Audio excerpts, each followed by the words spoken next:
पंजाब में स्थित सिख धर्म के 3 तख्त साहिबान वाले शहरों को पावन शहरों का दर्जा देना पंजाब सरकार के लिए बड़े सौभाग्य की बात है। ये शहर है श्री अमृतसर साहिब, श्री आनंदपुर साहिब और तलवंडी साबो।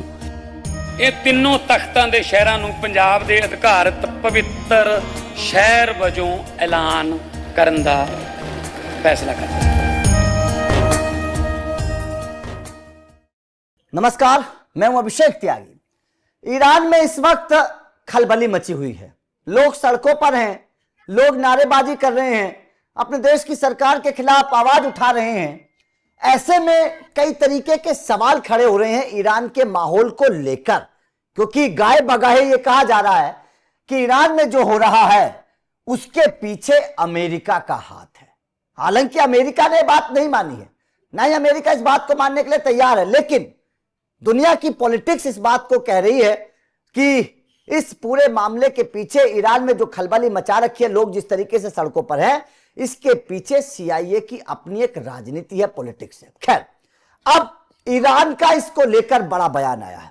जाहिर तौर पर जिस तरीके के हालात वहां पर हैं, जिस तरीके से पिछले कई दिनों में कई लोगों की मौतें हुई हैं, खबरें लगातार सामने आ रही हैं, हालात बेकाबू होते नजर आ रहे हैं, सत्ता के ऊपर खतरा मंडराने लगा है, तो इस बात को ध्यान में रखते हुए ईरान के सुप्रीम लीडर खामनेई का बयान जो आया है, उस बयान को देखें तो एक तरीके से ट्रंप को सीधी चेतावनी है खामनेई की। अब क्योंकि दुनिया भर के देश ट्रंप के रवैये से परेशान हैं।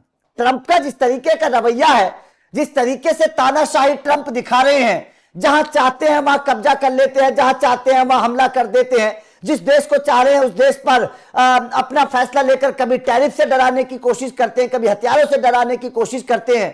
यह ठीक नहीं है। इस बात को लेकर अब खामनेई ने जो कहा, पूरी दुनिया को आज उनके इस बयान पर देखना चाहिए और गौर करना चाहिए। खामनेई ने क्या कहा, सबसे पहले यह बताता हूं आपको, उसके बाद में चर्चा करेंगे। मेरे साथ डिफेंस एक्सपर्ट अश्वनी श्रीवास्तव मौजूद है जो इस पूरे मामले को देख रहे हैं। सबसे पहले मैं खामनेई के कुछ बयानों पर आपकी नजर दौड़ाना चाहता हूं, आप एक बार समझिएगा। खामनेई ने कहा कि ट्रंप को यह जान लेना चाहिए कि फिरौन, निमरूद, रजा शाह और मोहम्मद रजा जैसे विश्व के तानाशाह अपने घमंड के चरम पर गिराए गए, उनका भी पतन होगा।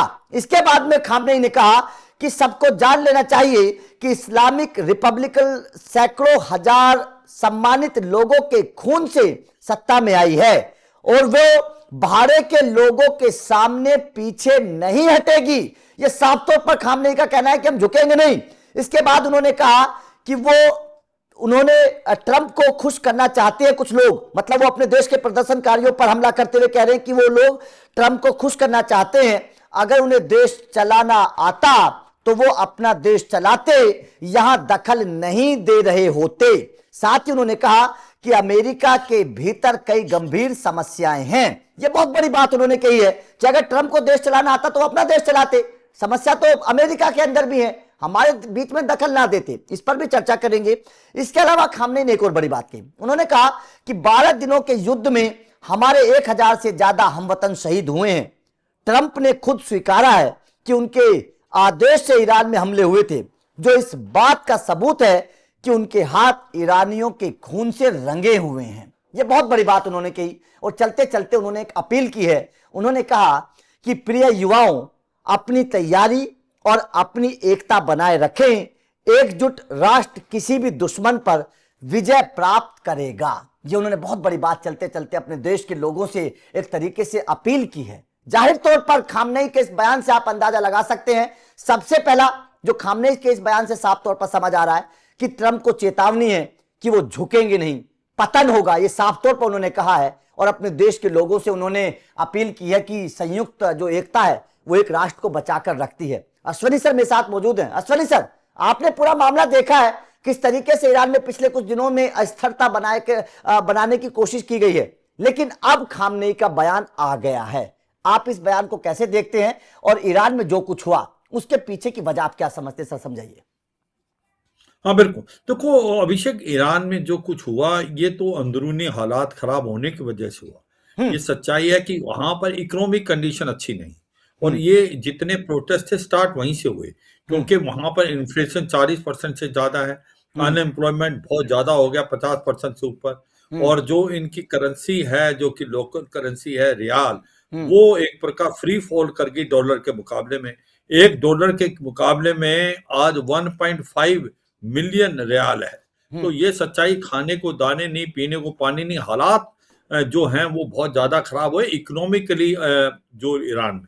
तो ये जो प्रोटेस्ट थे ये पहले शहरों में स्टार्ट हुए, अब वो धीरे धीरे पूरे ईरान में फैल गए, पूरे जितने 28 प्रोविंस हैं उनमें फैल गए। तो क्या अमेरिका इसमें इन्वॉल्व है? देखो, इसमें कोई शक नहीं, CIA के और मोसाद के एजेंट वहां पर अंदर घुस चुके हैं। जैसे वो वेनेजुला में घुसे थे, तो उन्होंने स्टार्ट नहीं किया, पर उसने आग में घी डालने का काम किया कि उस सिचुएशन को एक प्रकार से और खराब करना। तो ये जो CIA के और मोसाद के एजेंट है वो पूरे ईरान में अब इन्फिल्ट्रेट कर चुके हैं और वो स्थिति का फायदा उठाना चाहते हैं और इसको और करना चाहते हैं। अब बात आती है कि आप देखें कि ईरान की भी एक हिस्ट्री है कि वो अपने जो प्रोटेस्ट है उनको दबा देता है। हिजाब का 2022 में हुआ था, उन्होंने फोर्स इस्तेमाल की, काफी लोग मारे गए और फिर जो था लोग को बंद कर दिया, ह्यूमन राइट वायलेशन हुई, कुछ नहीं हुआ। उसके बाद ये जो भी प्रोटेस्ट था वो टूट गया। तो ऐसा ही कुछ अब की बार ईरान करना चाहता था, मगर ईरान को एक वार्निंग तो अमेरिका ने दी है कि भाई अगर आप प्रोटेस्टर पे हमला करेंगे या उनके ऊपर गोलियां चलाओगे नियतों पे, तो फिर हम चुप नहीं रहेंगे। अब ये मुझे लगता है एक प्रेशर टैक्टिस है। क्या और जो इजराइल है इस पे हमला कर सकते हैं? नहीं करेंगे, क्योंकि अगर वो करेंगे तो फिर तो ईरान इकट्ठा हो जाएगा। अब तो अंदरूनी प्रोटेस्ट है, वो ये दिखाएगा कि भाई ईरान पे हमला कर दिया अमेरिका ने इजराइल पे, तो अभी हमें लड़ना चाहिए, तो वो प्रोटेस्टर भी साथ आ जाएंगे। तो अमेरिका ऐसा नहीं करेगा, इजराइल ऐसा नहीं करेगा। ये प्रेशर टैक्टिस है इसके ऊपर कि भाई दबाव डले और ये जो इंटरनल जो अभी प्रोटेस्ट है वो आउट ऑफ कंट्रोल हो, आयतुल्लाह अल खमैनी इसको कंट्रोल ना कर पाए। जी, जैसे कि उनके राष्ट्रपति पिजेस्कियान ने भी ये माना कि भाई वाकई इकोनॉमिक कंडीशन अच्छी नहीं है। उसकी वजह 3-4 उन्होंने बताई। इकोनॉमी इसलिए अच्छा भी नहीं करे क्योंकि उनके ऊपर सैंक्शन बहुत लगे, इसमें कोई शक नहीं है। और जैसे उनके ऊपर सैंक्शन लगे हुए हैं, आज की तारीख में उनके पास one of the largest sanction है रूस के बाद। तो ऐसे में उनकी अंदरूनी हालात तो खराब होनी थी, मगर ये सच्चाई है कि अमेरिका पर्दे के पीछे से खेल खेल रहा है, सामने नहीं आना चाहता, ताकि दुनिया के सामने फिर कोई दूसरा ठप्पा ना लग जाए कि ये तो ईरान में भी अस्थिरता पैदा ना करना चाहते। लेकिन खामनेई के बयान को सर आप कैसे देख रहे हैं? खामनेई तो सीधा सीधा चेतावनी दे दिया ट्रंप को कि आपका भी पतन होगा।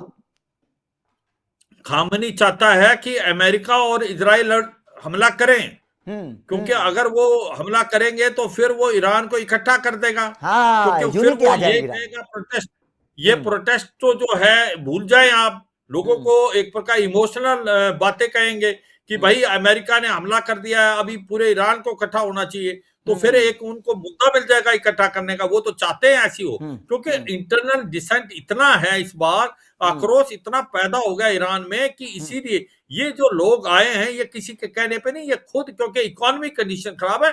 इसमें ये सच्चाई है कि इसके अंदर इकोनॉमिक सैंक्शन जो दिए हैं अमेरिका ने, उसका बहुत बड़ा दबाव भी हमें ईरान पे पड़ा है। ईरान के अंदरूनी जो हालात अच्छे नहीं है, मगर इस पे जो घी का डालने का काम कर रहे हैं आग में, वो अमेरिका और इजराइल की जो CIA एजेंट है वो कर रहे हैं, वो प्रोटेस्ट को बढ़ा रहे हैं। तो ये एक नाजुक स्थिति है जो जेस्कियान और अयतुल्लाह अल खमैनी जो सुप्रीम लीडर उनके लिए, क्योंकि उनको लगता है कि भाई अब सिचुएशन आउट ऑफ कंट्रोल, अगर उन्होंने फोर्स इस्तेमाल की तो फिर और भी आउट ऑफ कंट्रोल हो जाएगी।